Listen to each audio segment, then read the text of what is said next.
Hi, this is Diana Mitchell from Baltimore, Maryland, and you're listening to That's a Rap Radio with your host, Carlos Cruz.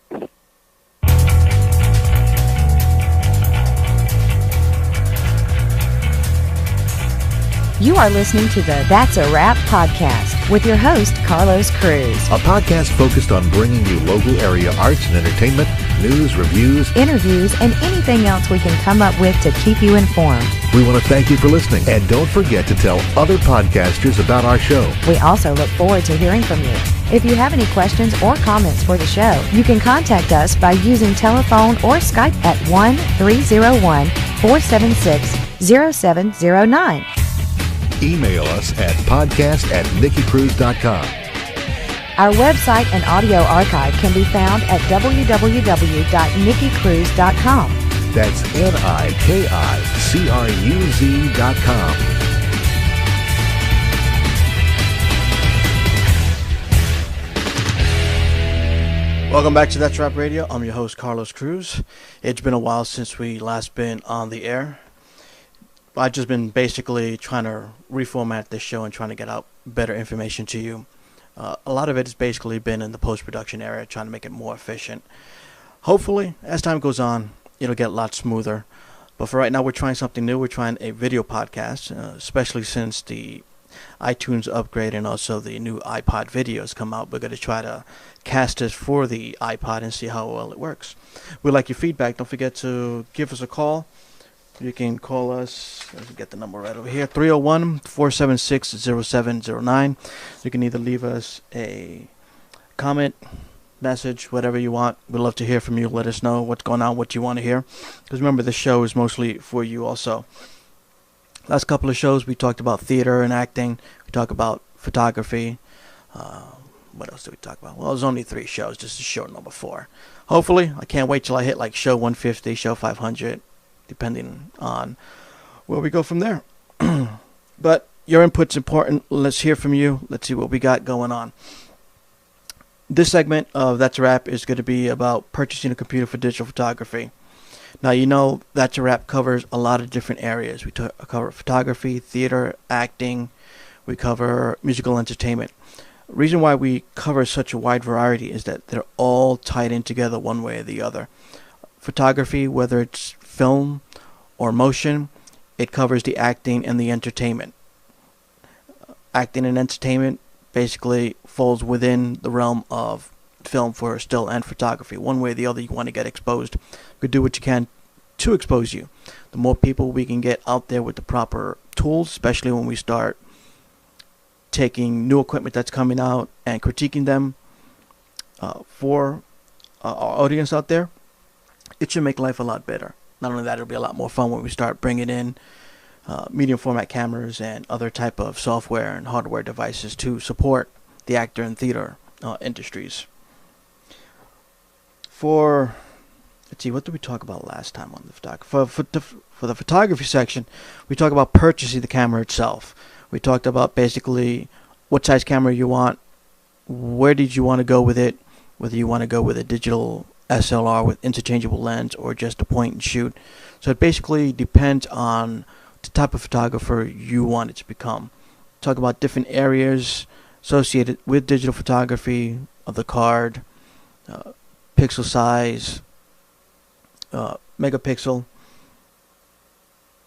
as well as different lenses and a couple of other things. You can always go to show number 1 again to do a lot of recap on there. But today, well, like I was saying before, we were talking about purchasing a computer for digital photography. Now, this is important because you need to take your large pixel size images, bring them down to a computer that can handle them. Right now, pixel sizes are primarily about 5 megapixel raw. And I recommend that you always deal with RAW. Don't deal with JPEG. Start dealing with RAW. The reason for that is RAW images contain a lot more color data than would a JPEG. A JPEG is constrained to the amount of colors that it can retain in its memory, where RAW just takes the whole snapshot and you'll have a lot greater gamut to play with when you have to go into post-production to get your true natural color.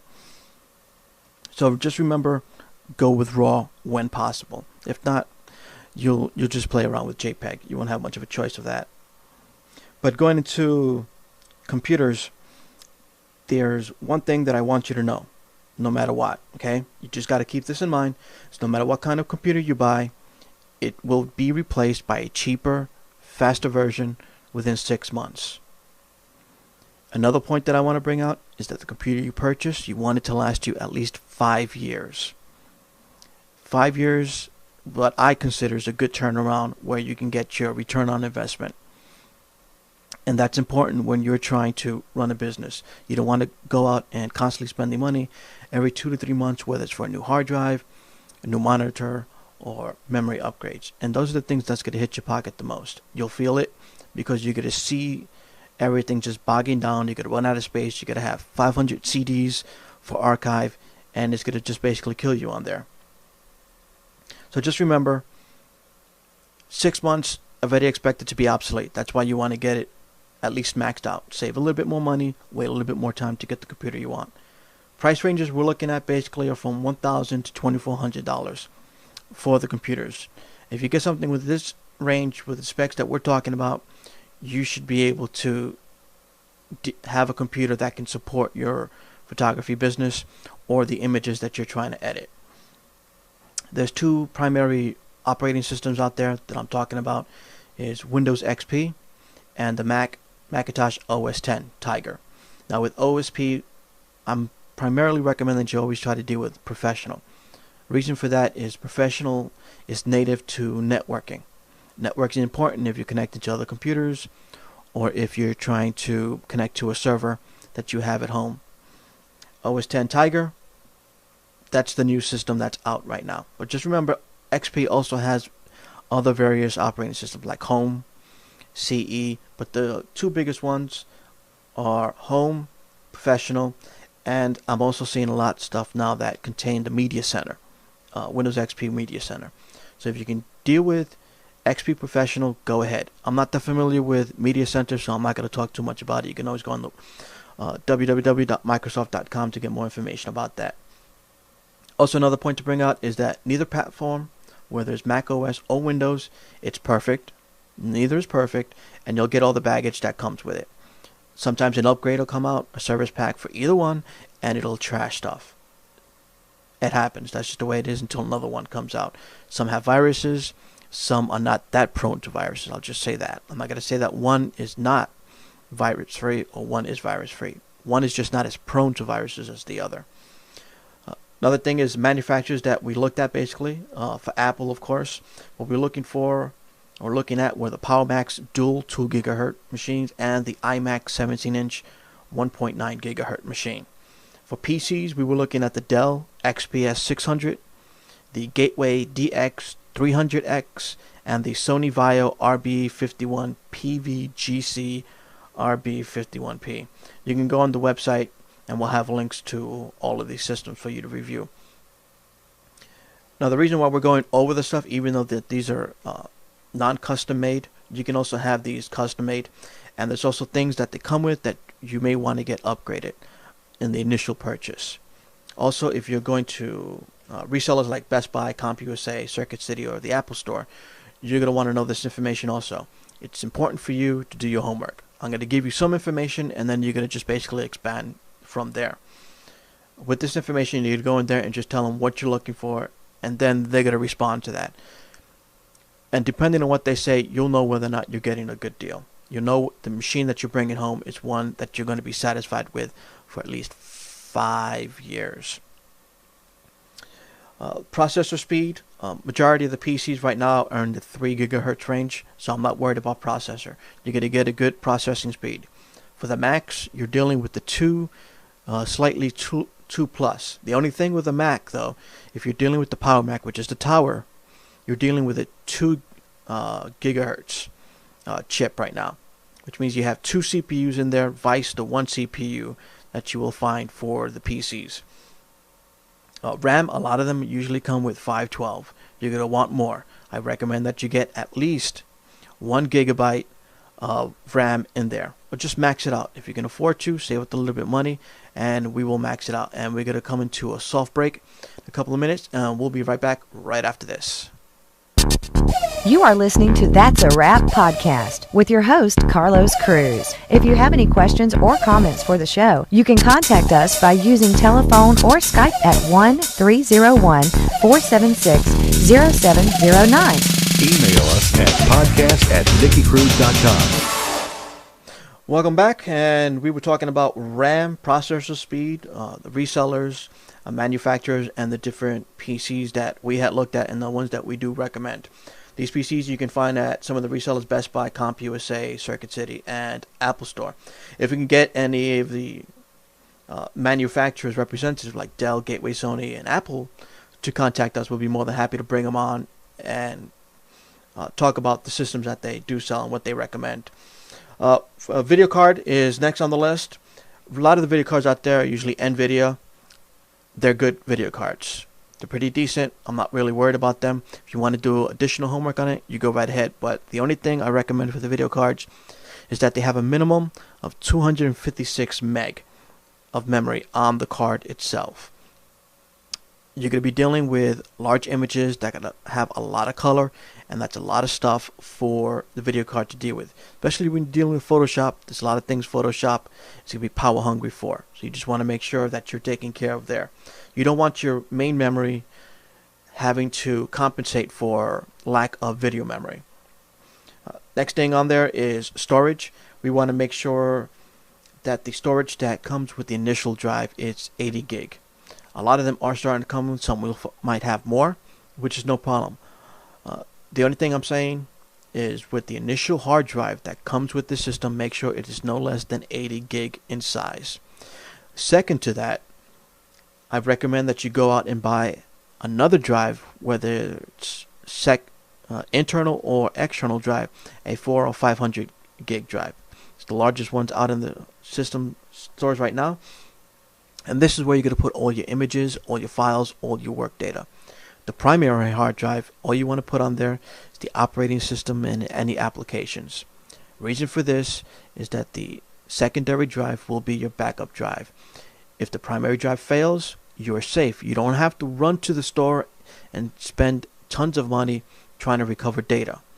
All you got to do is just slick the drive or just purchase a new one if it dies, and you're good to go. Plug in the other one, life is good. You basically, the only time you're spending is just reinstalling all the software, and there's no problem about that one. Other thing you want to deal with is the DVD writer. Always make sure that it comes with a drive that can read and burn DVDs and CDs. Some of the computers out there I've seen come with two drives. One drive is a DVD drive, the other drive is a CD burner. You want a drive that burns DVDs. You want to be able to have that option to create a full-fledged DVD for your client. Also, there is the Blu-ray DVDs that are coming out now, where a normal DVD is 4 gig in size. The new Blu-rays are dual layers, and there's a 9 gigs. From what I understand right now about the Blu-rays, it's new technology and it's not standardized yet. They're still working together to try to come up with a standard format for it. So what I recommend is you try to stay away from the Blu-ray disc. That is, if you come with a Blu-ray drive, that's okay, but just try to stay away from the Blu-ray DVDs. Don't hand them to your clients because you're not sure if your clients will be able to read those DVDs. You can keep them in-house for backups. 9 gig of space for an off-site archive, perfect, no problem about that one. Just make sure that the drives it comes with a DVD burner. That's very important to have. You'll only hate yourself in the future if you find out you don't have one. Next, all the computers usually come in with a built-in Ethernet port. So I'm not really worried about that. The only thing I'm going to recommend, if you're buying a used computer, whether it's from eBay or from somewhere else, make sure it does not have an installed Ethernet card. Some computers may. Normally, nowadays, the Ethernet port, which you plug your network cord into, is built into the motherboard. Same thing with the audio. So make sure there's no slot taken up on that. Additional ports, normally they come with 3 USB and 2 FireWire. You just want to make sure that you have these systems on there, because you're going to have a lot of peripherals. You have a scanner, whether it's a flatbed or negative. You might have a FireWire DV camera, as well as your iPod. At times, you may want to look into, if you have a tower computer, an expansion card that has three USB, 2 FireWire on it, or go ahead and purchase one of the external expander USB or FireWire. There's an external one that comes with, I think, 6 FireWire ports, which is pretty good if you're hooking up a lot of video equipment to it, let alone some of the medium format Hasselblad cameras. They usually come with a FireWire connection, and a medium format camera with a FireWire connection is important. You're basically pulling down 20-30 meg minimal files, and you can do it within 5 seconds. I've worked with the Hasselblad sweet camera with the digital back, very nice. I think it was a Pro 1 digital back. I can't remember right now, but I'm sure I'll get that information for you at a later time. But the point of the matter is, you want to be able to have the FireWire capability to download large files from media format cameras or from your DV itself. Now, just a note on that, FireWire is a high-speed throughput. They're USB now. The new ones they're trying to come out with, trying to match the FireWire speed. So when you go into the store, you might hear about the USB 2.0 is matching the FireWire. It's okay, just make sure that you're getting the FireWire you have. And there's 2 versions of FireWire, 400 and 800. Make sure you have a FireWire 400 port in there. Reason being, a lot of the devices now are still dealing with 400. They haven't moved up to 8. I know the Macs, they have, especially for the iBook that I have, or the PowerBook I have, it does come with a FireWire 800 port. That's all nice, all fine and dandy, but if you don't have a device that has that, I wouldn't really worry about it. Next thing you're going to want to deal with, which is basically the granddaddy of dealing with the computer, is the monitor. As you've seen, Apple has come out with the 30-inch monitor. The catch to that basically is you have to buy a special video card that works with the G5 unit as well as only for the 30-inch. On that, the only thing you want to look at is how well the colors look. You want as truest color as possible when you're trying to purchase a monitor. So you want to look at it, you want to look at it the side, the front, all angles, and make sure that the color is consistent on there. If it's a little bit milky, don't even bother with it. You want basically either a CRT screen, which is the big ones, or you want an LCD screens that are calibrated correctly. You can also go out and buy a third-party product which can calibrate the monitor for you. And that'll be explained a little bit more in another segment right now. But basically, for the monitors, the bigger the better. You want as much desk space as possible, or real estate as possible, when you're working with the images. You're dealing with large images here, whether it's panoramic or portrait size. You want to be able to see as much as the image as possible. You get a 15-inch screen, you can only hate yourself in the future. Don't worry about it. Save the money. Go ahead and buy as large of images you want. And I think basically we've covered everything on there. We're coming up to the end of the show. I hope you enjoyed it. Please feel free to let us know what you think of the information, or if you have any other tips, you can send it at podcast@nickicruz.com. Until then, I'll see you in the next show.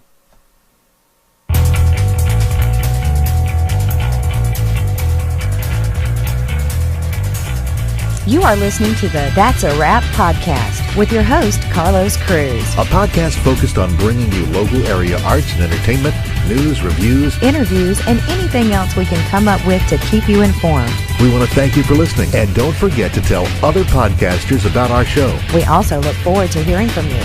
If you have any questions or comments for the show, you can contact us by using telephone or Skype at 1-301-476-0709. Email us at podcast@nickicruz.com. Our website and audio archive can be found at www.nickicruz.com. That's NIKICRUZ.com.